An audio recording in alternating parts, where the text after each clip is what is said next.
வணக்க நேயர்களே, இன்று அக்ஷயம் சேனல் வாயிலாக ஜோதிடம் என்ற பகுதியில் கன்னி லக்கினம் பற்றி பார்ப்போம். இது கன்னி ராசிக்கும் 30% பொருந்தும். இது காலபுருஷ தத்துவத்தின்படி 6ஆம் வீடு, புதனின் பெண் வீடு, நிலராசி, இரட்டைப்படை ராசி. இந்த லக்கினத்தில் பிறந்தவர்கள் மிகவும் சாமர்த்தியமாகவும் சாதுரியமாகவும் காரியம் சாதித்துக் கொள்வார்கள்.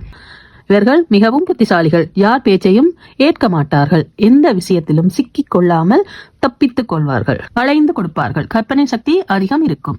கணக்கில் புலியாகவும் வாத திறமை கொண்டவர்களாகவும் இருப்பார்கள். ராசி மண்டலத்தில் 6வது ராசி என்பதால் பிறந்ததிலிருந்து சிறு சிறு உடல் உபாதைகள் இருக்கும்.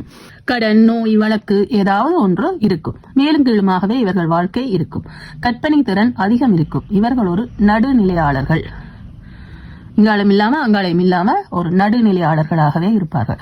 உழைப்பின் மேன்மையால் ஏமாற்றத்தை சந்திப்பார்கள். பொருளாதாரத்தில் மிடில் ஏஜில் ஒரு லாஸ் ஏற்படும். சுய தொழிலில் பெரிய முன்னேற்றம் இருக்காது. இளைய சகோதரருடன் ஏமாற்றம் ஏற்படும். பொறுமை, சகிப்புத்தன்மை அதிகம் இருக்கும். தியாகம் பண்ண வேண்டி இருக்கும். தொழிலை விட வேலைக்கு செல்வது சிறப்பு, அல்லது வெளியூர் வெளிநாட்டுக்கு வேலைக்கு செல்வது மேலும் சிறப்பு. வயிறு, சிறுகுடல் சம்பந்தமான கோளாறுகள் இருக்கும். ஜீரண சக்தி குறைவாகவே இருக்கும். ஆகவே உணவு விஷயத்தில், ஆரோக்கிய விஷயத்தில் அதிக கவனம் தேவை. கடன்படாமல் இருத்தலும் மிகவும் அவசியம். ஆன்மீக நாட்டம் இவர்களுக்கு இயற்கையாகவே உண்டு. கொடுத்த வாக்கை காப்பாற்றுவார்கள். யாரையும் பகைத்துக் கொள்ள மாட்டார்கள். தந்திரசாலிகள்.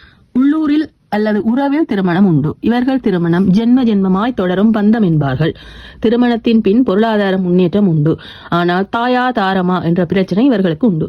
தாரதோஷமும் சிறிதளவு உண்டு. எனவே வடகிழக்கில் துணையை அமைத்துக் கொள்வது சிறப்பு.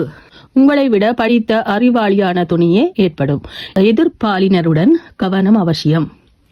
வாழ்க்கை துணைக்கு கட்டுப்பட்டு விட்டு கொடுத்தாலே இவர்கள் வாழ்க்கை நன்றாக இருக்கும். தாமதமாகவே குழந்தை பிறக்கும். புத்திர தடை அல்லது மருத்துவ உதவியால் குழந்தை பிறக்கும். குழந்தை கொஞ்சம் ஸ்லோ லேர்னரா இருக்கிறதுக்கும் வாய்ப்புகள் உண்டு. குழந்தையால் அல்ல குழந்தைக்காக கடன், நோய் உண்டு.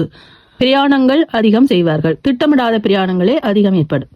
மூத்தவர்களால், தாயாரினால் அன்பு, ஆதரவு அதிகமாகவே கிடைக்கும். இவர்கள் வாழ்க்கையில் வெற்றி பெற புதன்கிழமைகளில் துளசி மாலை அணிவித்து பெருமாளை, லட்சுமி நரசிம்மரை வழிபடுவது நன்று. மீனாட்சி அம்மனை வழிபடுவதும் மேலும் சிறப்பு. புதன்கிழமை பச்சை பயிறு உணவில் சேர்ப்பது நன்று. எண்களில் 5, நிறங்களில் கடும் பச்சை. கிழமைகளில் புதன், வெள்ளி சிறப்பு.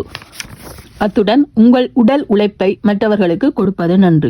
காசு பணம் கொடுப்பதை விட உங்கள் உடல் உழைப்பை கொடுப்பது மிகவும் சிறப்பு. கடனை, நோயை, வழக்கை சரிப்படுத்த அறிவுரை சொல்வது நன்று. உங்கள் அறிவை மற்றவர்களுக்கு தானமாக கொடுப்பது சிறப்பு. படிக்கிற குழந்தைகளுக்கு உதவி செய்வது நன்று. இதை தொடர்ந்து செய்து பாருங்க. நீங்களும் வெற்றியாளர்களே. அடுத்த பதிவில் துலா லக்னம் பற்றி பார்ப்போம். நன்றி. வாழ்க வளமுடன்.